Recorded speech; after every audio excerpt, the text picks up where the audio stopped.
How can we end content creation overwhelm with just one piece of content? Seems quite impossible, but it really is very powerful what I'm about to give to you today. So stay tuned because I'm going to give you 7 tips that will help you be present across several platforms and social media if that is what you want to do. So you don't get stuck in overwhelm, so you don't stop doing anything on social media. Anybody with me on this one? Because it's just too much. You don't know how to fit it all in. You get stuck, you get into overwhelm, and you're not doing anything anymore. We don't want that for you, because then you can't create the attraction effect of attracting the right kind of people to you by the amazing pieces of content that you put out, so they can become curious and want to learn more about what it is that you do, about what it is that you have to promote. Okay, I'm excited you're here. Hello and welcome. My name is Katrine from Bloom with Katrine. In case we haven't met before, I'm coming live to you from the beautiful Bavarian forest over here in Germany. Let me know, don't be shy, where you're tuning in from, so we can chat a little later on. Looking forward to that. So let me know whether you use one social media platform exclusively. If so, awesome, keep doing it, because I have one that I focus on. But my main focus is that I'm trying to master and learning to master more and more as I go along. And you can join me on this journey on this page. So be sure to turn on your notifications so you don't miss out on anything here, right? But maybe you're also following the advice of many, many gurus telling you need to be present all over social media land, right? And there's many, many countries, many, many platforms, right? So let me know, which ones are you using? Which ones do you find effective for you at the moment? Be curious to know about your experiences. So for me, especially for somebody, maybe not so new, not so experienced, with a full life, maybe a job, a family, a real life kind of, and then you put social media and building your team, building your brand on social media on top of things, it might be overwhelming to be to be a little bit on Facebook, a little bit on Instagram, a little bit on LinkedIn, a little bit on YouTube, and whichever platforms you choose, let me know, right? So the advice that I'm given by my mentors, and I can only pass on to you, is focus on one platform. But here's the thing: how can we still be present on other platforms without stretching ourselves too thin, but actually making good use of one great piece of content? Now, first things first, you want to, my recommendation would be, focus on 1 or 2 pieces of content a week that are really powerful, right? Because when we try to come up with different pieces of content every single day for the many platforms we might be on, we are stretching ourselves too thin. The quality of our content is going to go down over time, and we may even actually get to a point where we feel this isn't working for us. People aren't reaching out to us because maybe our content isn't on point quality-wise. Okay, so let's really dive into who is it you want to help, and how can you help people with what's a specific problem that your people, that your tribe is maybe struggling with at the moment, and what might you give them? What kind of content, what kind of tips might you give them to them, so they could help them solve their struggle, right? So that's what we want to focus on. 1 or 2 pieces of content a week is really, at the end of the day, all that's needed, right? So let's really be sure that we know who we want to serve and how we can serve them. And then maybe, I don't know, post a text post on one day, right? And test the waters kind of. Is it something that people resonate with? If so, awesome. Let's take the same ideas, maybe add in 1 or 2 more tips in a live video. Let me know whether you do live video. It's so powerful, right? I love doing live videos by now, but I used to struggle big time. So it is absolutely possible to get into the habit of that. Okay, so you have 1 piece of content of a written post. Now you do a live video on that. Me, I focus on Facebook, and my favorite pieces of content is live video. That's what I feel it's most comfortable for me actually by now to provide value to you.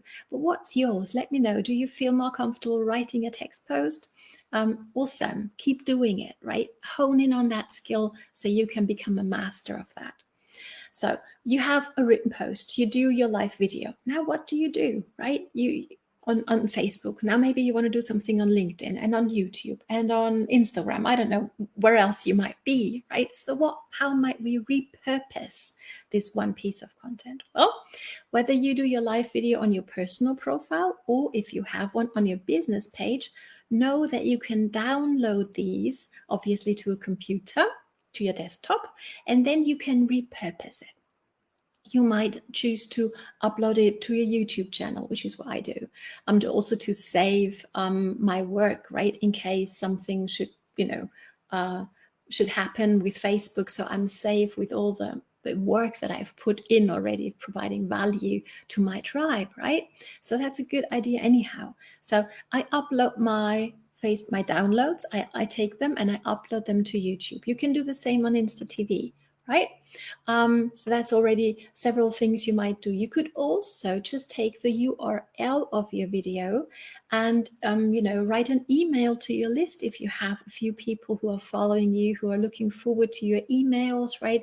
You could just give them the link to that video and tell them why you think they might benefit from that piece of content particularly, and send out an email, okay? So you're being in touch with your audience on several channels. You're like always in their face. Now that's not a bad thing, right? Always make sure to put a smile on their face as well.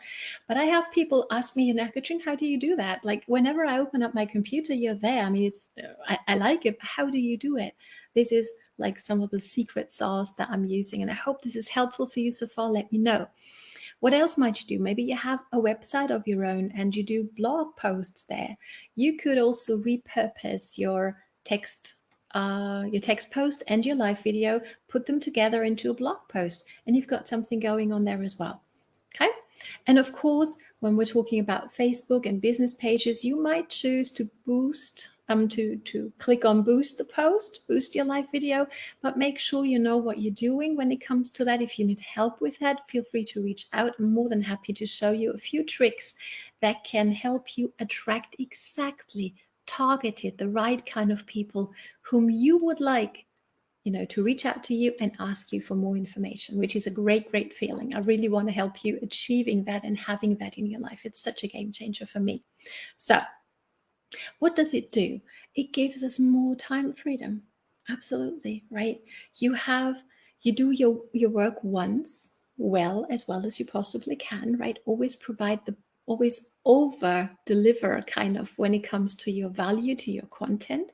So people really benefit from that and really find value with what it is that you post. And if you find this valuable, feel free to let me know. It's a good feeling for me as well that this is serving you. Okay. Now, you can be present on as many platforms with those little tips that I've shared with you today as you like, so you don't stretch yourself too thin, you don't overthink things, you don't get stuck in overwhelm and what might I post about today? Really focusing on who is it you want to serve. What are they struggling with at the moment? And what's one thing, maybe it's one little tip that might really move the needle forward for your tribe. So amazing to be able to help people with working once and then, letting it run. And you can choose to post it to YouTube on one day, to your Insta TV the next day. So you always have great content going on, but it's not always the same on the same day, if that makes sense. Okay. So please, here's my last tip, and maybe it's the most important one. With all of this, don't try to be perfect. As my mentor says, JT DeBolt, he likes to say, don't be perfect, just be awesome, meaning really do things in the best way you know how to. And don't wait until you feel you're ready, until you feel you'll be perfect, because really it's not about being perfect. It's about being of value and really being a servant leader. Okay, so thanks so much for watching. I hope this was of value to you. If it was, do let me know. If you know people who might benefit from this, feel free to send the broadcast on its way to them. And if you want 3 more tips on how to grow your business bigger in less time than possibly you're spending on it right now, and with more fun in the process, so you can really have joy in your journey. Feel free to reach out to me. I'm looking forward to getting that PDF over to you in a breeze. Thanks so much for watching. Seeing you again on Thursday. Looking forward to that. All the best from Katrine. Bye for now.